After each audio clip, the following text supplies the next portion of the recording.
E aí, galerinha, tranquilo? Pois é, estamos de volta. O nosso objetivo da aula de hoje é Revolução Industrial.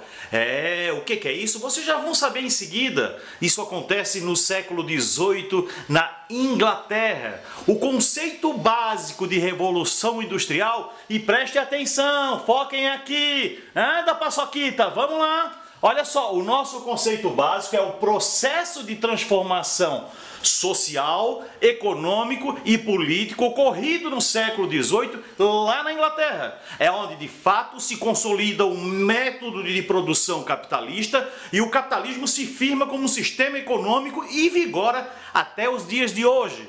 Nós temos para entender essa ideia de revolução industrial, nós precisamos entender que houve três processos produtivos, nós também chamamos de três etapas produtivas. Inicialmente, nós tínhamos um modelo artesanal. O modelo artesanal é aquele em que o artesão em casa compra o produto, desenvolve o produto e ele mesmo vende o produto. É como se ele fosse fazer um chinelo, ele comprasse o couro, ele cortasse o couro, ele costurasse o couro e seja lá o que for, ele faz o chinelo, a roupa, seja lá o que for. É um modelo muito rústico, muito artesanal, vigora até os dias de hoje, mas com pouquíssima intensidade. Depois há uma pequena mudança. Com o passar do tempo, nós temos aquele modelo que nós chamamos o modelo manufatureiro. Como é que ele funciona? Aí já tem um atravessador, já tem um comerciante, que ele faz da seguinte forma: ou o artesão produz o material em casa, ou o artesão vai até um local específico de propriedade do comerciante, e lá ele recebe pela produção. Ele não é dono mais dos materiais. Ele não controla mais o tempo dele. Quer dizer, ele pode até controlar, mas se ele produzir pouco, ele vai ganhar pouco.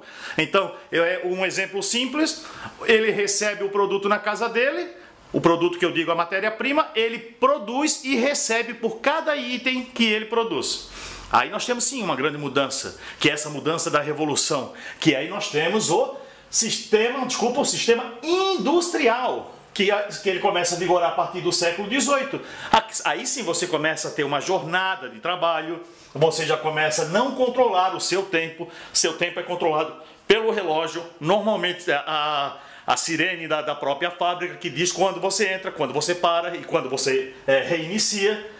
Não controla nenhuma etapa de produção.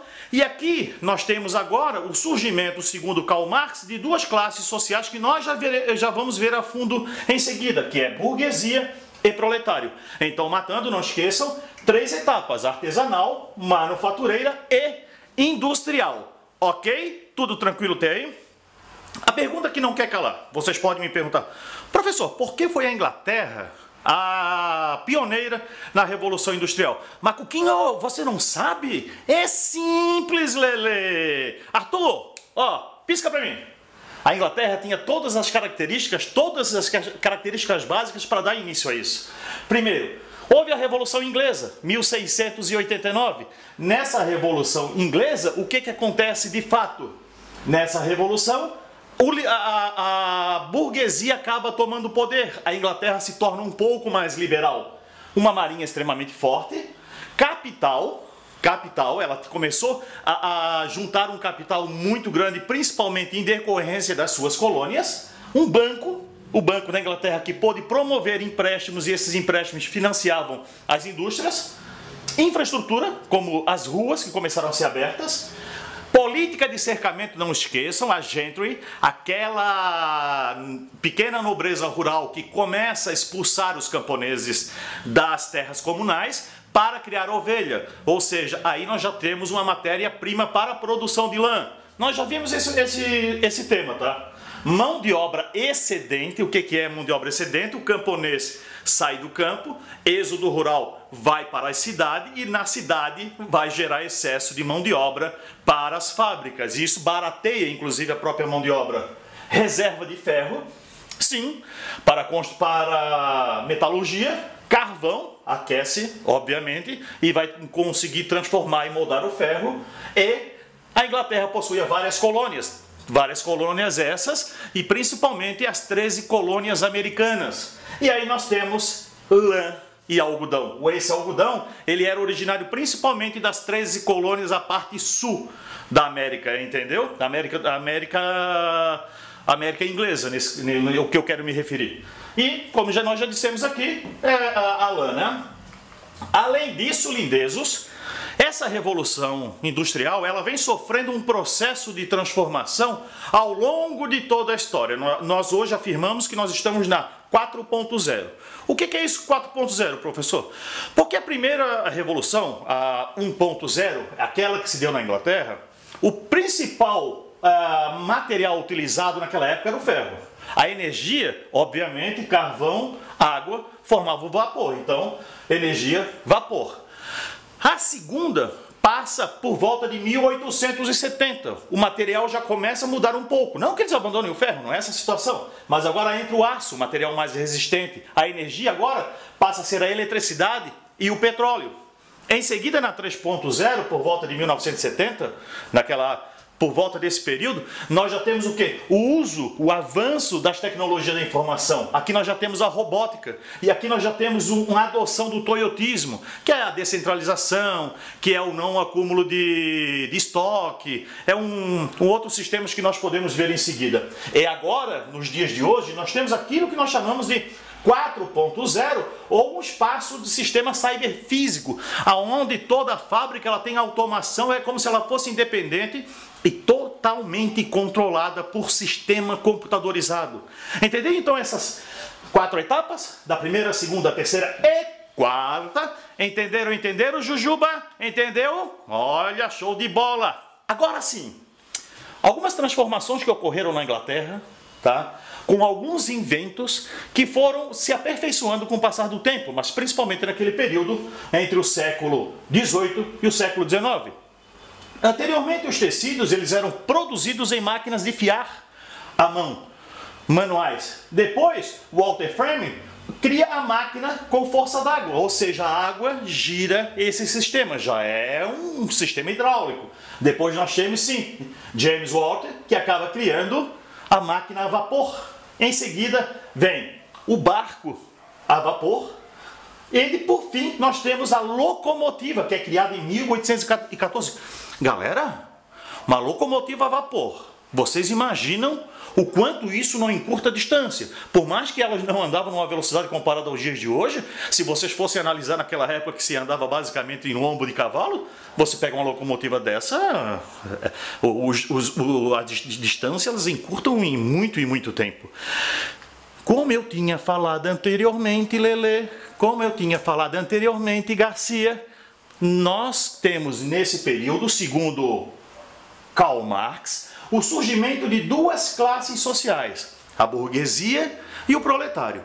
Qual a diferença entre eles? A burguesia são os donos dos meios de produção, segundo ele. É aquele que quer explorar o proletário, quer obter vantagens, quer obter lucro, é o capitalista. Agora, segundo o Marx também, o proletário é o dono das forças de trabalho. Ele vende a sua força de trabalho em troca, segundo Marx, de uma ninharia para o proletário. E esse fica com a maior parte do lucro. Ele fica com aquilo que Marx chama de mais-valia. Entendeu, Diegão? Entendeu, Davi? Estão entendendo, meus queridos? Marrinha! E aí, consequências sociais oriundas da Revolução Industrial. O que era perceptível naquela época?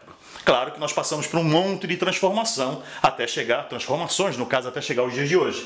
Nós temos exploração, carga horária de 14 a 16 horas por dia, muito maçante, doenças respiratórias, movimentos repetitivos, dores terríveis, salários baixos, violências que se sofriam dentro das fábricas, além de breves pausas para refeições, acidentes graves, os locais eram extremamente insalubres, mulheres e crianças com salários inferiores, há relatos de crianças com 5 anos trabalhando nas fábricas, ausência de legislação trabalhista, porque é algo novo até para o momento, demissões sem direitos e sem sindicatos naquele período. Essas são as condições sociais. Agora nós temos o quê? As consequências econômicas.